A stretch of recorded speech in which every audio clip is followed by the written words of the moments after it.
খোদার রহম পাবো কার কারণে করবে ক্ষমা আল্লাহ মেহেরবান। কোন জমিনের মাটি আমার হবে গোরস্থান, কোন জমিনের মাটি আমার হবে গোরস্থান।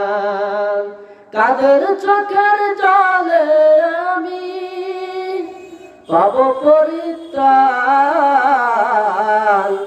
কোন জমিনের মাটি মাগো হবে গোরস্থান, কোন জমিনের মাটি আমার হবে গোরস্থান। কারা